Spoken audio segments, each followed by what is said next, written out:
এই বাংলায় কিছু একটা জ্বলছে, এই বাংলায় কিছু একটা চলছে। দফায় দফায় উত্তপ্ত হচ্ছে গোটা বাংলা। সেই বাংলার খবরে চোখ রাখবে পাবলিক বাংলা। এই বাংলায় হচ্ছেটা কি, চোখে চোখ রেখে প্রশ্ন করব। পাবলিক বাংলা, মানুষের কণ্ঠস্বর। আপনারা সর্বদাই নজর রাখুন পাবলিক বাংলায়। কতদিন চলবে মানুষ মারা রাজনীতি? তার জবাব চাই বাংলা। যারা বসে যাচ্ছে তারা দেখছে যে ধরনের নির্জলা অত্যাচার হচ্ছে, এই অত্যাচারের মানে থাকা যাবে না। এই অন্যায় এর সঙ্গে থাকা মানে অন্যায়ের ভার তাদের ঘাড়েও। সবার তো পরকাল বলে একটা জিনিস আছে, মৃত্যুর পরে তো সাজার মানে অনেকে বিশ্বাসী, ধর্ম বিশ্বাসী যারা, তারা কিন্তু মৃত্যুর পরে সাজা অন্যায়ের হবে এটা কিন্তু জানে।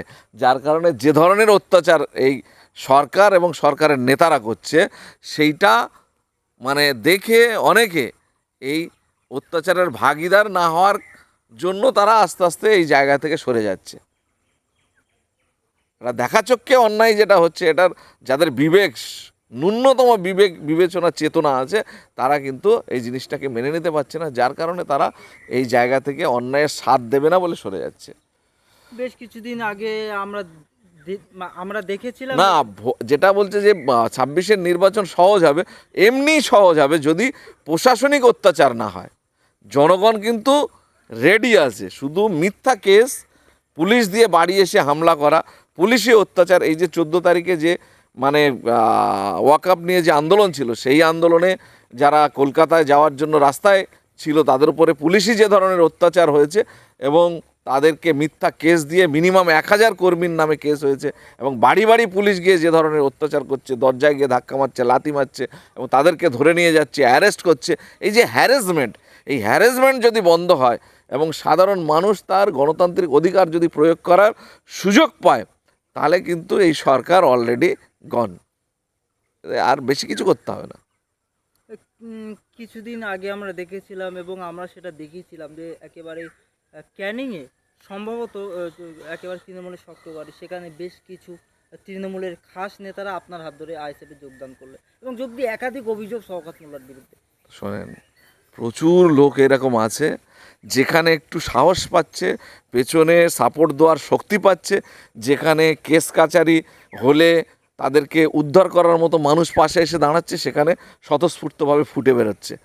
প্রপার জীবনতলা পার যে জায়গাটায় মোটামুটি এই তৃণমূলের একেবারে অত্যাচারের ঘাঁটি, আঁতুর ঘর বলা যায়, সেই জায়গাটায় এখন সেইভাবে সাধারণ মানুষ তার শক্তি নিয়ে এই অন্যায়কারীদের বিরুদ্ধে চোখে চোখ রেখে রুখে দাঁড়ানোর মতো এই মুহূর্তে সেরকম কোনো শক্তি সামনাসামনি মানে নেতৃত্ব আমরা এখনও তৈরি করতে পারছি না। যার কারণে মানুষ মুখিয়ে আছে, শুধু সুযোগের অপেক্ষায় আছে।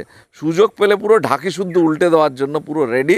এবং ক্যানিং পূর্বে যদি আমরা ফেয়ার নির্বাচন হলে তো দাঁড়ানোর তৃণমূলের একটা ভোট পড়বে কিনা সন্দেহ আছে। সেই জায়গায় দাঁড়িয়ে আমরা চেষ্টায় আছি, উপযুক্ত নেতৃত্ব আমরা ওখানে যদি খাড়া করতে পেরেছি, তাহলে কিন্তু তৃণমূলের এই শক্ত ঘাঁটি ফাটি সব আউট হয়ে যাবে। শুধু মুখের কথায় শক্ত ঘাঁটি আর পুলিশের সহযোগিতায় মোস্তানি অনেকে করতে পারে। জনগণ যেভাবে ক্ষেপে আছে, জনগণের বুকে যে আগুন জ্বলছে, সেই আগুনের বহিঃপ্রকাশ পাবে সুযোগ যদি পেয়েছে।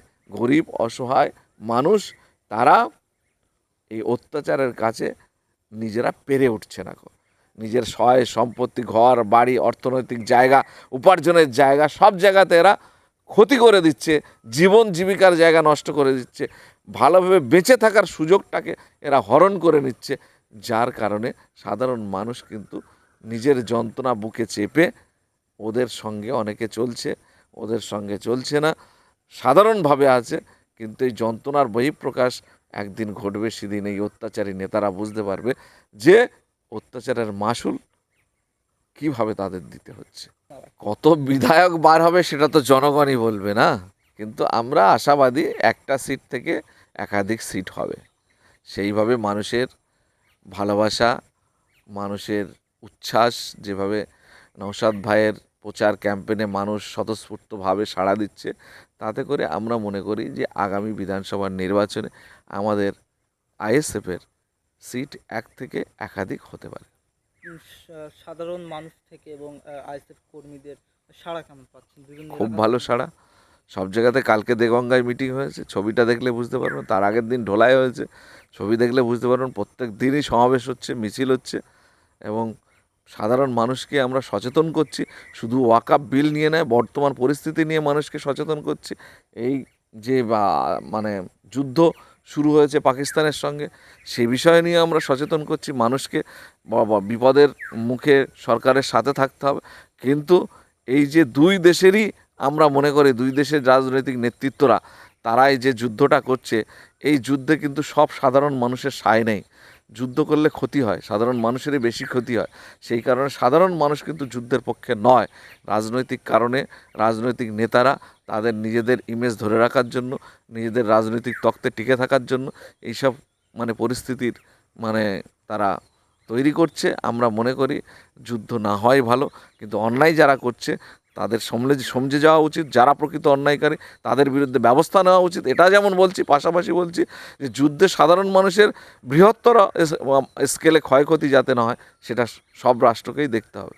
গত নির্বাচন, গত বিধানসভায় তো আমরা দেখেছি যে যারা বিরোধিতা করেছে, যারা এজেন্ট বসেছিল, যারা বিরোধী রাজনীতির হয়ে কাজ করেছে, বিরোধী দলের হয়ে কাজ করেছে, তাদের এখনও পর্যন্ত অনেক আছে যাদেরকে বাড়িতে থাকতে দেওয়া হচ্ছে না, শান্তিতে বসবাস করতে পারছে না। ঘর বাড়ি ভাঙচুর করা হয়েছে এমনভাবে। রোজার সময় ছিল, ইফতারের গ্লাস পর্যন্ত বাড়িতে রাখেনি, ইফতারের ছোলাটুকু পর্যন্ত ফেলে দিয়েছে। সারাদিন রোজা রাখার পরে এটা আমাদের মানে ধর্মীয় কালচার অনুযায়ী মানে ইফতার করে সন্ধ্যেবেলা, সারাদিন নির্জলা উপবাসের পরে যখন রোজা করে, সে রোজা খোলার জন্য যে গ্লাস পানি এবং যে ছোলাটুকু ভেজানো ছিল সেইটুকুনি পর্যন্ত তাদেরকে খেতে দেয়নি, গ্লাস পর্যন্ত আউট করে দিয়েছে, ঘর বাড়ি ভাঙচুর করেছে, জিসিপি দিয়ে মানে ঘর ভাঙা হয়েছে। এই ধরনের অত্যাচারী এরা তো ইংরেজ পিরিয়ডে আমার তো মনে হয় এর থেকে অনেক ভালো ছিল। এত অত্যাচার আমার মনে হয় না যে ইংরেজ পিরিয়ডেও হয়েছে। তো এই অত্যাচারের কিন্তু শেষ আছে পৃথিবীতে। মানে অন্যায়ের বিরুদ্ধে প্রতিবাদ যুগে যুগে হয়েছে। অত্যাচারী শাসক দীর্ঘস্থায়ী নয়। আমরা জানি এই পৃথিবীতে হিটলার, মুসলিন এই জাতীয় অত্যাচারী তারা এসেছে, অত্যাচার করেছে, মানুষের রক্তে হোলি খেলেছে, কিন্তু একটা টাইমে তাদেরও শেষ হয়েছে। জনগণই শেষ কথা বলে, সাধারণ মানুষই শেষ কথা বলে। সাধারণ মানুষের ধৈর্যের বাঁধ যেদিনে ভাঙবে, সাধারণ মানুষ যেদিন রাস্তায় নামবে, গণ আন্দোলনের মধ্য দিয়ে এইসব যারা অন্যায়কারী রাজনীতির তক্তে থেকে রাজনীতিকে ব্যবহার করে যারা গুন্ডামি চালাচ্ছে, এদের শেষ পরিণতি এই জনগণই কিন্তু তৈরি করবে।